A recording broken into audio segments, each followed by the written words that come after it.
The উইন্টারস টেল। মূল রচনা William Shakespeare.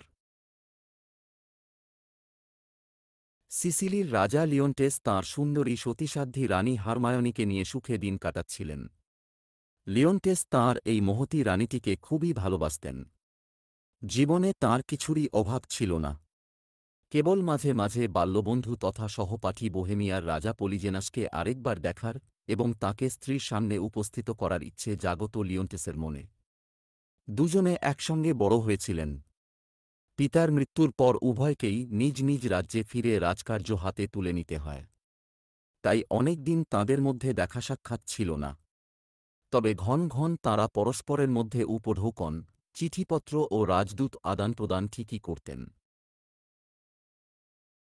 অনেক অনুরোধের পর অবশেষে একদিন বোহেমিয়া থেকে সিসিলির রাজসভায় এসে লিওন্টেসের সঙ্গে দেখা করলেন পলিজেনাস।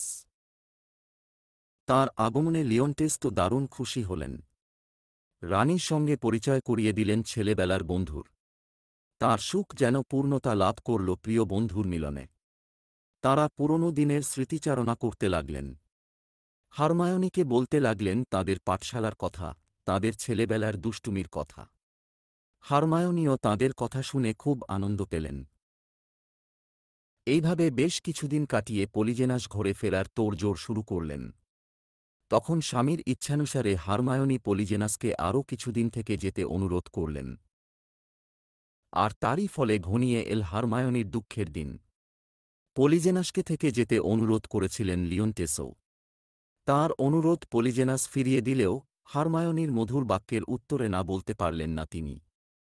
যাত্রার দিন পিছিয়ে দিলেন আরও কিছুদিন। তার ফলে এক বেয়ারা ঈর্ষা এসে জুটল। ভেসে গেল লিওন্টেসের এতকালের ন্যায়পরায়ণতা, আদর্শবোধ, বন্ধুপ্রীতি, পত্নীপ্রেম সব। স্বামীর মন রাখতে পলিজেনাসের সেবাযত্নের ভার নিয়েছিলেন হারমায়োনি। অথচ রাজার ঈর্ষা তা দেখে বেড়েই চলল। লিওন্টেস ছিলেন এক সত্যিকারের বন্ধু, এক পত্নীনিষ্ঠ স্বামী, হলেন এক অমানবিক দানব। তাঁর রাজসভায় ক্যামিলো নামে এক লর্ড ছিলেন। তাঁকে ডেকে রাজা জানালেন নিজের সন্দেহের কথা। ক্যামিলোকে আদেশ করলেন যেন বিষ দিয়ে পলিজেনাসকে হত্যা করা হয়। ক্যামিলো ছিলেন সজ্জন ব্যক্তি। তিনি জানতেন লিওন্টেসের এই সন্দেহ সম্পূর্ণ অমূলক। তাই পলিজেনাসকে বিষ দেওয়ার বদলে তাঁর কাছে গিয়ে প্রভুর আদেশের কথা খুলে বললেন ক্যামিলো। দুজনে স্থির করলেন তাঁরা সিসিলি রাজ্যের বাইরে পালিয়ে যাবেন। তারপর ক্যামিলোর সাহায্যে পলিজেনাস নিরাপদে তাঁর নিজের রাজ্য বোহেমিয়ায় ফিরে এলেন। সেখানেই বসবাস শুরু করলেন ক্যামিলো। অলংকৃত করলেন ক্যামিলোর রাজসভা। পরিণত হলেন পলিজেনাসের প্রধান মিত্র তথা প্রিয়পাত্রে। এদিকে পলিজেনাসের পলায়নের সংবাদ লিওন্টেসের ঈর্ষা আরও বাড়িয়ে তুলল। তিনি চললেন হারমায়োনির মহলের দিকে। রানী তখন তাঁর শিশুপুত্র ম্যামিলিয়াসকে সঙ্গে নিয়ে বসেছিলেন। মাকে খুশি করতে ম্যামিলিয়াস তাঁর একটি ভাল্লাগা গল্প শোনাবার উপক্রম করছিল। এমন সময় কক্ষে ঢুকলেন রাজা। ছেলেকে সরিয়ে নিয়ে রানীকে নিক্ষেপ করলেন কারাগারে। ম্যামিলিয়াস ছিল নেহাত শিশু, কিন্তু মাকে সে খুব ভালোবাসত। মাকে অসম্মানজনকভাবে কারাগারে নিক্ষেপ করা হল দেখে সে মনে খুব ব্যথা পেল। আহার নিদ্রা থেকে তার রুচি গেল চলে। স্বাস্থ্য ভেঙে পড়ল। খুব রোগা হয়ে গেল সে। সবাই ভাবল দুঃখে বুঝি মারাই যাবে ম্যামিলিয়াস। রানীকে কারাগারে নিক্ষেপ করার পর লিওন্টেস ক্লিওমেন্স ও ডিওন নামে দুই সিসিলিয়ান লর্ডকে পাঠালেন ডেলফোসে। রানী অবিশ্বাসিনী কিনা সে কথা অ্যাপোলোর মন্দিরের ওরাকল থেকে তা যাচাই করে আসার জন্য। এদিকে কারাগারে রানী এক শিশুকন্যার জন্ম দিলেন। ভারী শান্তি পেলেন তিনি মনে সেই ফুটফুটে মেয়েটিকে দেখে। বললেন, ওরে আমার ছোট্ট বন্দিনী সোনা, আমিও যে তোর মতোই নিষ্পাপ। হারমায়োনির সখী ছিলেন সিসিলিয়ান লর্ড অ্যান্টিগোনাসের স্ত্রী পলিনা।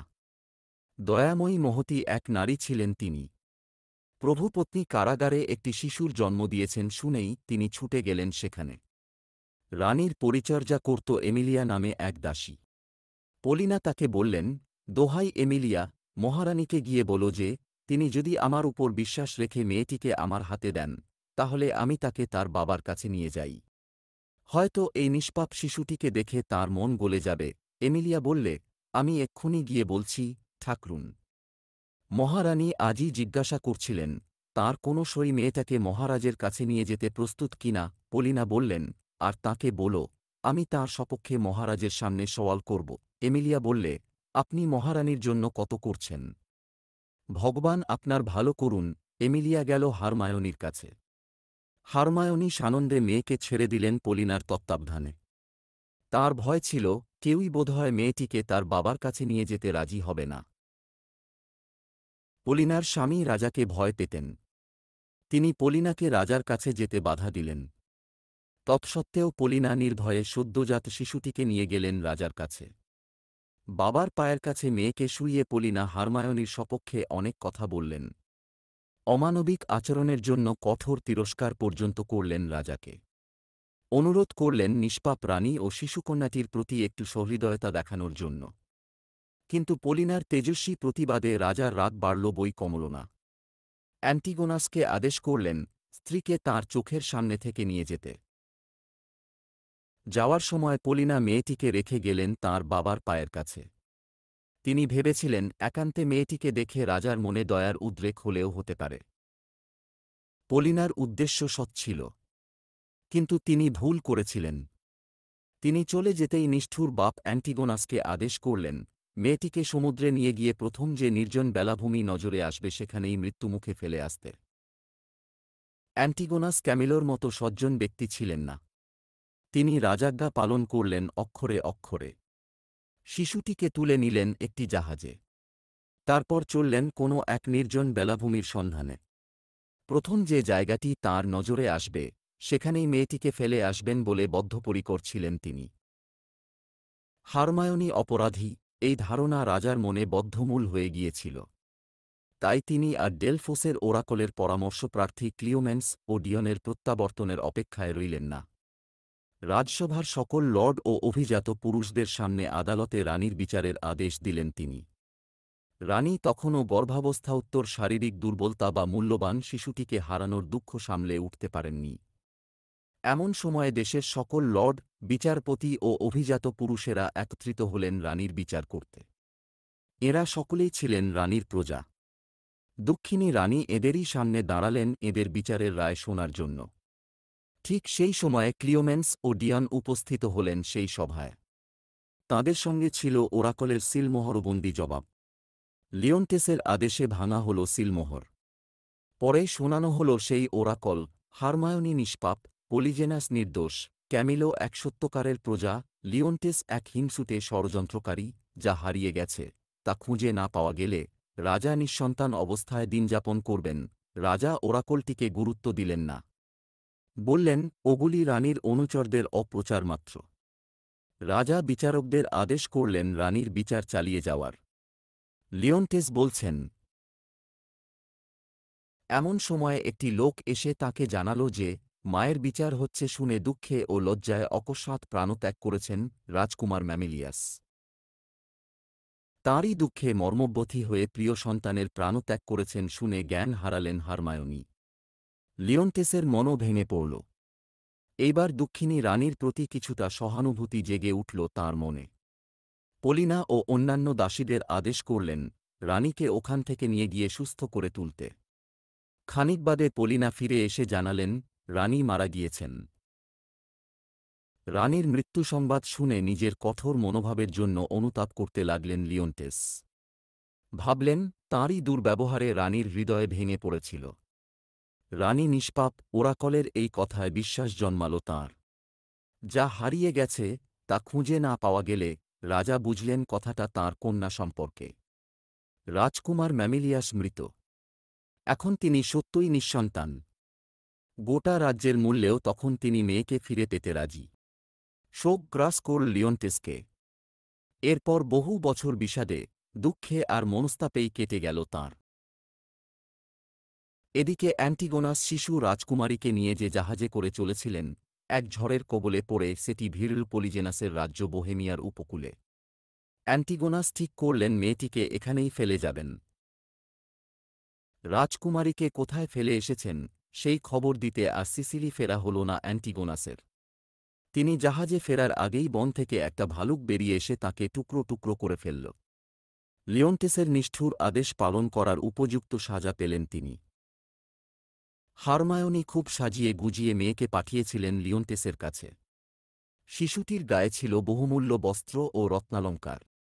অ্যান্টিগোনাস পার্ডিটা নামটি একটি কাগজে লিখে আটকে দিয়েছিলেন মেয়েটির কাপড়ে।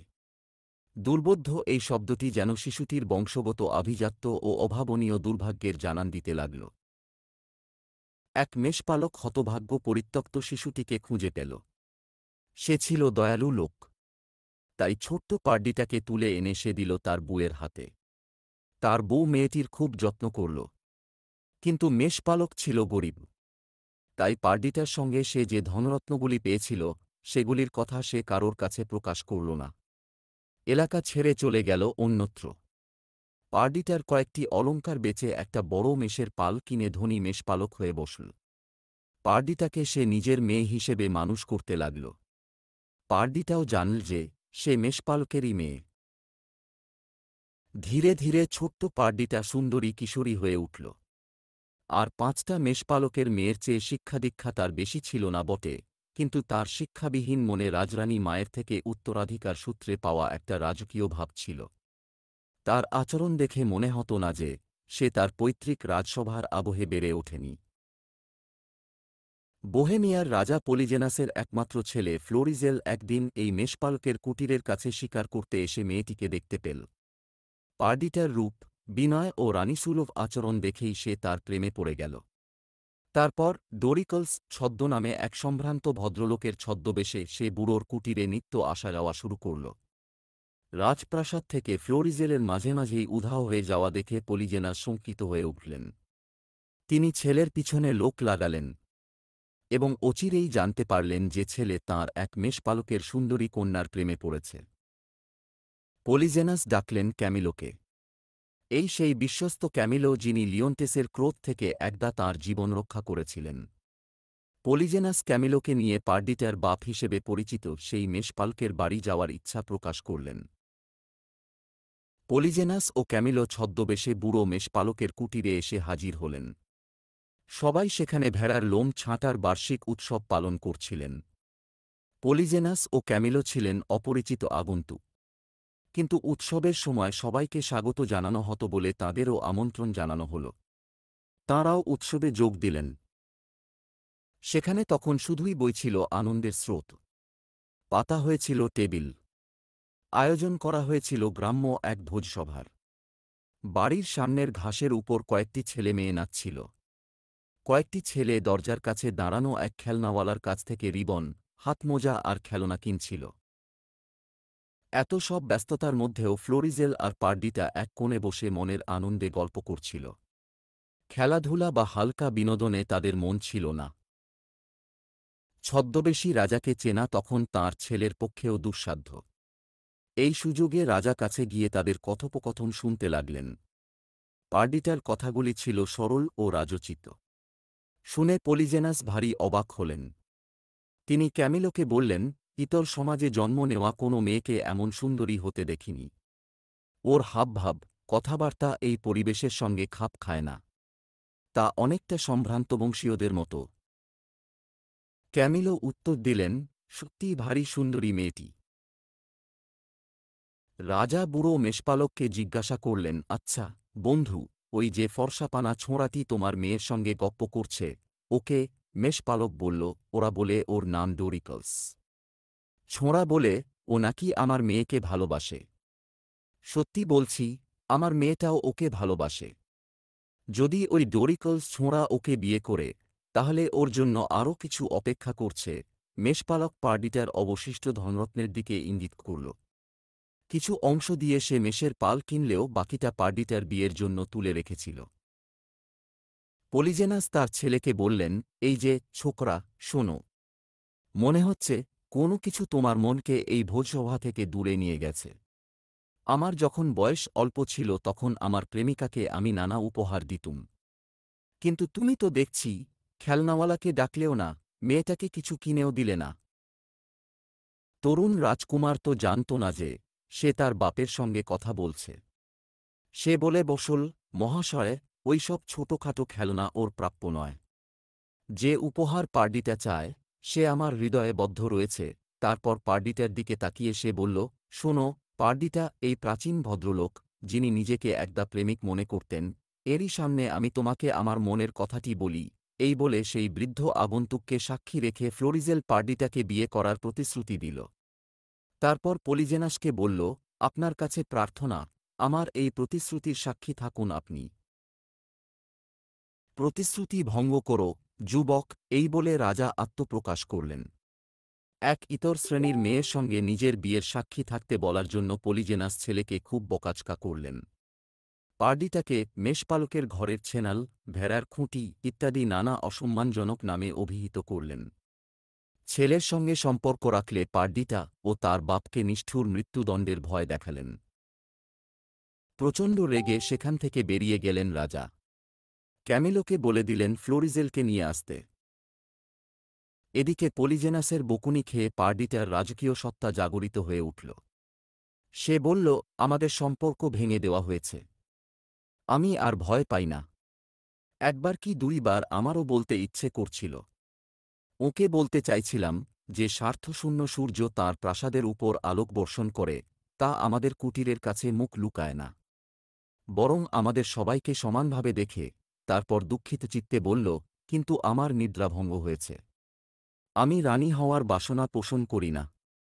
আমাকে ছেড়ে দিন মহাশয়, আমি মেষির দুগ্ধ আহরণ করার পর একটু কাঁদতে চাই।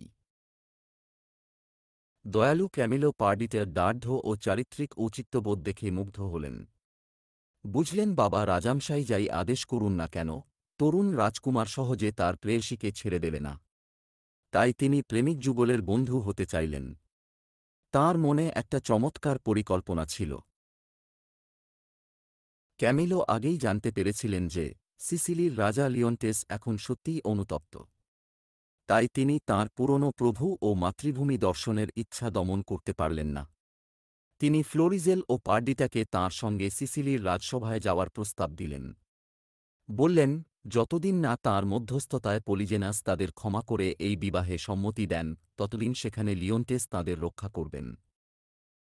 একথায় সবাই সানন্দে রাজি হয়ে গেল। ক্যামিলো পলায়নের তোড়জোড় করলেন। বুড়ো মেষপালককেও তাঁদের সঙ্গে নিলেন। মেষপালক সঙ্গে নীল পার্ডিটার অবশিষ্ট ধনরত্ন, তার শিশু বয়সের জামাকাপড় আর তার কাপড়ের সঙ্গে যে কাগজটি বাঁধা ছিল সেটি।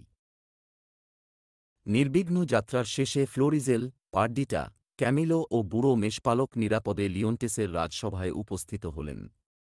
লিওন্টেসের স্ত্রী হারমায়োনি ও তার সন্তানকে হারিয়ে তখনও অনুশোচনায় পড়ছিলেন। তিনি পরম আনন্দে ক্যামিলোকে গ্রহণ করলেন এবং রাজকুমার ফ্লোরিজেলকে আন্তরিকভাবে স্বাগত জানালেন। ফ্লোরিজেল পার্ডিটার সঙ্গে লিওন্টেসের পরিচয় ঘটাল তার স্ত্রী রূপে। পার্ডিটাকে দেখে লিওন্টেস আশ্চর্য হয়ে গেলেন তাঁর মৃত রানী হারমায়োনির সঙ্গে পার্ডিটার চেহারার আশ্চর্য মিল দেখে। তাঁর বেদনা আরেকবার উথলে উঠল। বললেন, মেয়েকে নিষ্ঠুরভাবে নির্বাসিত না করলে আজ তাঁর এমনই একটি ফুটফুটে মেয়ে থাকত। ফ্লোরিজেলকে বললেন, আর তোমার বাবার মতো এক নির্ভীক বন্ধুর সাহচর্য ও ভালোবাসাও হারাতে হতো না আমায়। আহা, আর একবার আমি তাঁর সঙ্গে দেখা করতে চাই। রাজা একদিন তাঁর শিশুকন্যাকে হারিয়েছিলেন। আবার পার্ডিটা রাজার দৃষ্টি আকর্ষণ করল। ব্যাপার দেখে বুড়ো মেষপালক রাজার মেয়ে হারানো আর তার মেয়ে পাওয়ার সময়টা হিসেব কষে দেখল। তার মনে হল যে অবস্থায় সে পার্ডিটাকে পেয়েছিল তাতে তার রাজকন্যা হওয়ার সম্ভাবনা উড়িয়ে দেওয়া যায় না।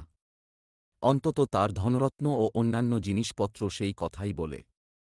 সে নিশ্চিত হল যে পার্ডিটাই রাজার হারিয়ে যাওয়া সেই মেয়ে। ফ্লোরিজেল, পার্ডিটা, ক্যামিলো ও বিশ্বস্ত পলিনার সামনে বুড়ো মেষপালক তার মেয়েটিকে খুঁজে পাওয়ার বৃত্তান্ত বর্ণনা করল। অ্যান্টিগোনাসের মৃত্যুর কথাও বলল। সে তাকে ভালুকের হাতে আক্রান্ত হতে দেখেছিল।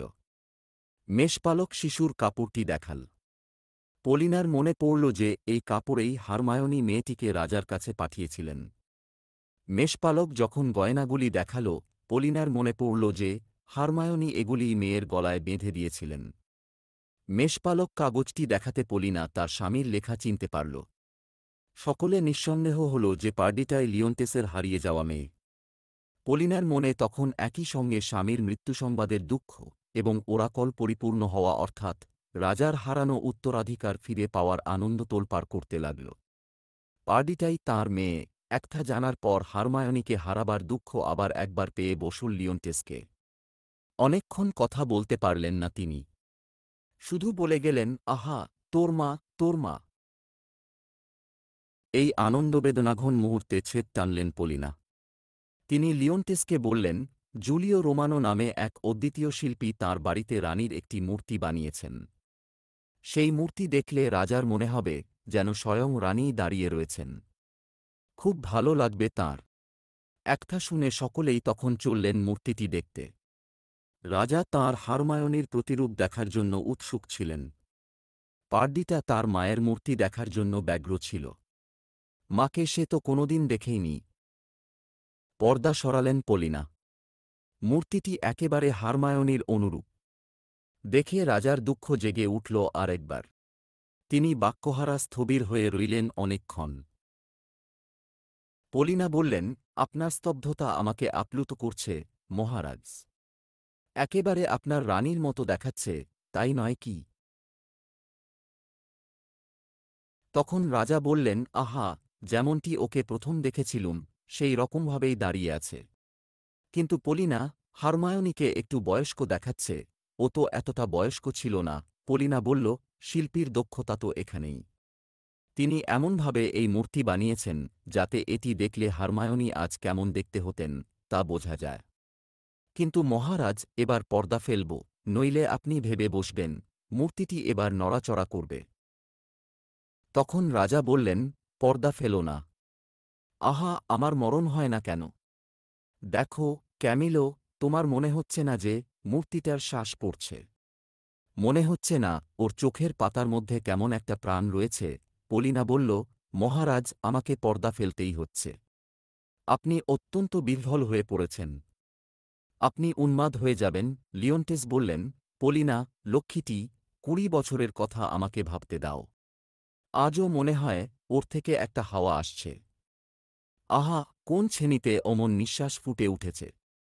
লোকে যা বলে বলুক, আমি ওকে চুম্বন করব। পলিনা বলে উঠল, না মহাশয় না, ওর ঠোঁটের উপর রং এখনও কাঁচা রয়েছে। আপনার ঠোঁট লেগে ওই তেল রং নষ্ট করে দেবে। পর্দা ফেলি। লিওন্টেস বললেন, পর্দা ফেলবে? কি করে এই 20 বছরের পর্দা ফেলবে তুমি? পার্ডিটা হাঁটু গেড়ে বসে চুপচাপ মুগ্ধভাবে তার অপূর্ব সুন্দরী মায়ের মূর্তিটি দেখছিল। এবার সে বলল, এখানে বসে মায়ের মূর্তিটির দিকে তাকিয়ে থাকব। পলিনা বললেন, বিহ্বলতা কাটিয়ে উঠুন, আমাকে পর্দা ফেলতে দিন। আর তা না হলে আরও আশ্চর্য কিছু দেখার জন্য প্রস্তুত থাকুন। আমি এই মূর্তিটাকে জীবন্ত করে তুলতে পারে। ওকে আপনা আপনি বেদি থেকে নামিয়ে আনতে পারি। ওকে দিয়ে আপনার হাত ধরাতে পারি। না, আপনি যদি ভাবেন যে আমি কোনো অশুভ শক্তির সাহায্যে এমনটা করতে চাইছি, তাহলে আপনি ভুল ভাববেন। হতবাক রাজা বললেন, তুমি ওকে দিয়ে যা করাবে, আমি তাই প্রাণ ভরে দেখব। যা বলাবে, তাই হৃদয় ভরে শুনব। শুধু ওকে জীবন্ত করে কথা বলাও। পলিনা সবকিছু প্রস্তুত করেই রেখেছিলেন। তিনি মৃদুস্বরে গান ধরলেন। এই গান তিনি এই উদ্দেশ্যেই বেঁধে রেখেছিলেন। তাঁর স্পর্শে দর্শকদের বেবাক করে মূর্তিটা নেমে এল বেদি থেকে। জড়িয়ে ধরল লিওন্টেসের গলা। কথা বলল। স্বামী আর নবলব্ধ সন্তান পার্ডিটার জন্য প্রার্থনা করতে লাগল।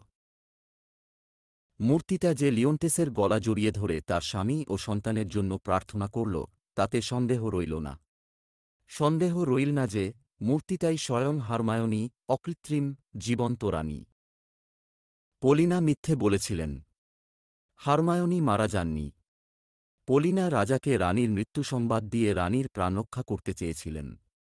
তারপর থেকে হারমায়োনি দয়ালু পলিনার কাছেই থেকে যান। লিওন্টেস সেক্থা ঘুণাক্ষরেও জানতে পারেননি। তাঁর প্রতি কৃত অবিচার রানী অনেক কাল আগেই ক্ষমা করে দিয়েছিলেন। কিন্তু ক্ষমা করতে পারেননি তাঁর শিশুকন্যার উপর প্রদর্শিত নিষ্ঠুরতা। তাই পার্ডিটাকে খুঁজে না পাওয়া পর্যন্ত তিনি আত্মগোণ করে থাকেন। মৃত রানী ফিরে পেলেন প্রাণ। ফিরে এল হারানো মেয়ে। লিওন্টেসের বহুকালের দুঃখ ঘুচে তখন শুধুই আনন্দ আর আনন্দ। চারিদিকে সবাই তাঁদের অভিনন্দন জানায়, নানা স্নেহবাক্য বলে। আনন্দিত পিতামাতা রাজকুমার ফ্লোরিজেলকে ধন্যবাদ জানায়, তাদের মেয়েকে ইতর শ্রেণীর লোকেদের মধ্যে পেয়েও তাকে ভালোবাসার জন্য। ক্যামিলো ও পলিনাও খুব খুশি হয় তাদের সেবার এমন মধুর ফল দেখে। এই আশ্চর্য অভাবনীয় আনন্দময় পরিবেশে প্রাসাদে প্রবেশ করেন রাজা পলিজেনাস। পলিজেনাস তাঁর ছেলে আর ক্যামিলোকে দেখতে না পেয়ে ধরে নেন যে পলাতকেরা এখানে এসেছে, কারণ ক্যামিলো অনেক দিন ধরেই সিসিলিতে ফিরতে চাইছিলেন। পলিজেনাস দ্রুত তাঁদের পিছু নেন। শেষে এখানে যখন আসেন, সেই মুহূর্তটি লিওন্টেসের জীবনের সবচেয়ে আনন্দঘন ক্ষণ। পলিজেনাসও আনন্দ উৎসবে যোগ দিলেন। ক্ষমা করে দিলেন বন্ধুর অন্যায়, ঈর্ষা ও প্রতিহিংসাপরায়ণতা। ছেলেবেলার বন্ধুত্ব আর একবার ফিরে পেলেন দুজনে। পার্ডিটার সঙ্গে ছেলের বিয়েতে তাঁর অমত হওয়ার ভয়ও দূর হল, কারণ পার্ডিটা তখন আর ভেড়ার খুঁটি নয়, বরং সিসিলির রাজসিংহাসনের উত্তরাধিকারিণী। এভাবে আমরা দেখলাম বহুকালের দুঃখিনী হারমায়োনির তিতিক্ষার জয়। তিনি হলেন পৃথিবীর শ্রেষ্ঠ রানী ও সবচেয়ে সুখী মা। এই মহীয়সী নারী বহুকাল লিওন্টেস ও পার্ডিটার সঙ্গে সুখে কালাতিপাত করেছিলেন।